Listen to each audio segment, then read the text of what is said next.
જી આપણે જોઈએ તો હિન્દુસ્તાન કોપર ઇન્ડિયાની અંદર એક જ કંપની છે જે કોપર માઇન કરે છે.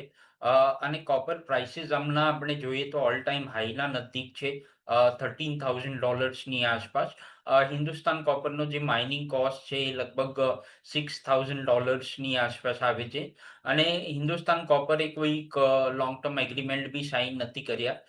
તો જે માર્કેટ પ્રાઇસ હોય છે એના પર જ કોપર વેચે છે.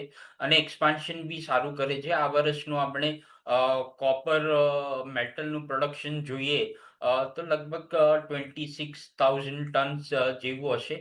જે FY30 સુધી એ લોકો કહે છે 85,000 ટન્સ કરીશું. તો લગભગ જે FY30માં જે આપણે જોઈએ તો રેવન્યુ અને પ્રોફિટ ગ્રોથ 3-4 ટાઈમ્સ થઈ શકે છે. એઝ્યુમિંગ કોપર પ્રાઇસીસ 4 વર્ષમાં અહીંયા આસપાસ જ રહી છે. તો મારા ખ્યાલથી કે એક્સપેન્શન પ્લાન સારો છે, કોપર પ્રાઇસીસ સ્ટ્રોંગ છે. તો યસ ડેફિનેટલી લોંગ ટર્મ માટે કોઈ બાય કરવું હોય તો હિન્દુસ્તાન કોપર બાય કરી શકે છે. લોંગ ટર્મ માટે જો તમારે નજર રાખવી હોય તો હિન્દુસ્તાન કોપર પર તમે નજર રાખી શકો છો, અહીંયા ખરીદી કરી શકો છો. નેક્સ્ટ સવાલ જે આવ્યો